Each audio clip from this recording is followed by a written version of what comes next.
Personal change and growth is a thing that happens. Actually, it's always happening. Every single moment of our lives affects us in some way, however small, and the accumulation of all these minute changes eventually amounts to a noticeable difference. However, on a day-to-day basis, the change we experience is usually not going to be recognizable. Even as we experience all of these events and how they change us, most of the time we won't detect the change ourselves. It is often only when we look back over a few months, if not years, that we are able to notice a substantial difference, and that's just kind of a natural consequence of significant growth being the result of tiny moments over long periods of time, and being with yourself in all of those moments. To a person looking at you from the outside, changes might be even more difficult to see as they don't have the same access to every thought, feeling, and experience that you have. Gradual change is what we're used to for ourselves and for others, and if we were to see someone's growth, normally occurring over a couple years, instead happen over a single day, it would be scary, even if the change was positive. This is what is being portrayed in the final arc of this anime, focusing on the sister, Kaede, of the main character, Sakuta. Kaede was just being a girl in the world when she suddenly found herself the target of the average middle school girl cyberbullying campaign, which traumatized her so much that she developed intense anxiety to the point of not being able to answer the phone, check social media, watch television, or even go outside, let alone go back to school. On top of that, due to a supernatural condition in the series known as adolescence or puberty syndrome, she wakes up one morning having lost all memories prior to that morning, kind of mirroring real-life dissociative conditions as a result of trauma. She has forgotten the bullying she faced, but also everyone around her, and she no longer knows even who she is. Her personality and mannerisms are different, she speaks differently, for some reason she really likes pandas now. She is effectively a different person, and the story acknowledges this and treats her as so, making a point to even have Sakuta spell this new Kaede's name differently. After a couple of years though, this new panda-obsessed Kaede gets on a self-improvement kick and develops a plan to work through her social anxiety and eventually return to normal life. With the help of Sakuta and some others, we see her slowly get more comfortable going outside, literally stepping further and further out of her comfort zone. While she is still clearly very anxious in public, she improves substantially and is able to play on the beach, visit the pandas at the zoo, and even trespass on her school's campus at night. She declares she has finally built up the courage to return to school, and that the next time she sees her classroom, it will be during the day. It's a great feeling. We have watched her put in the work to improve and become more like her old self who could go outside and see others without worry. The next morning, though, Kaede wakes up with her old memories, and all memories of Panda Kaede are gone. The Kaede which Sakuta had lived with and cared for 2 years is gone forever, right at the end of her journey of self-betterment. And,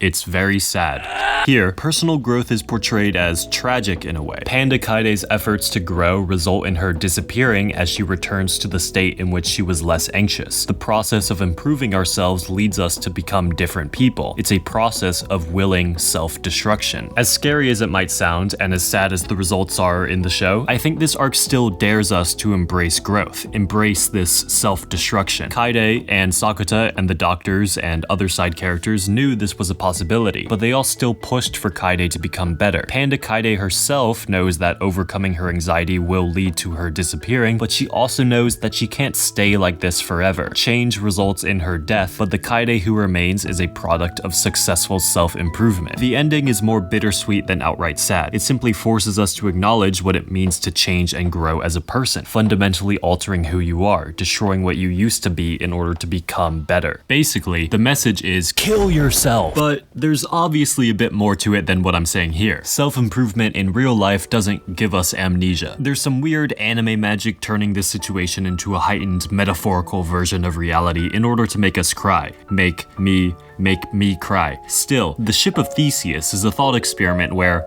you know what the fucking ship of Theseus is. It's the one with the boat and the parts break and they get replaced. No parts same at end. Is still ship of Theseus? If not, when did it stop being the ship of Theseus? When all of the parts were replaced? When more than half of the parts were replaced? When one part was replaced? Compare this to the Cuddy Sark, which burned down completely and then got rebuilt as an exact replica. The end result might be the same, but the difference in continuity between the two ships makes a meaningful difference. What we see at the end of this arc with Kaede is years worth of change occurring overnight, but also she has her memories replaced. She is destroyed and rebuilt, and she is considered a different person. The same is true with the trauma she experienced before becoming Panda Kaede, an experience so severe that it made her change drastically in a very short amount of time. There are other times when Kaede changes in the series though, more gradual changes, slight and episode to episode, most noticeable when looking at the series as a whole. Even before her self-improvement arc, we see her casually watch the television which she had previously distanced herself from. We hear her voice slowly get louder as she becomes less anxious talking to Sakuta's friends, even ones she's meeting for the first time. We watch as she becomes more comfortable around others over the entire season's length. And then, in her own arc, she starts by putting on shoes at the entrance. Eventually, she can step outside, walk to the elevator, walk out to the apartment entrance. She trains herself to answer the phone, have a conversation on it, and eventually have conversations in person. She's able to try on her school uniform, talk to a school counselor, visit the school at night, and decide that she'll be able to go to school during the day. By the end, she's substantially different from the girl we met in episode 1. She's already a different Kaede. In fact, she was already many different Kaedes as a result of everything she did and everything that happened to her. It is the continuity between all of these changes that allows us to focus solely on the positive growth aspect and not the fact that an old Kaede is slowly fading away.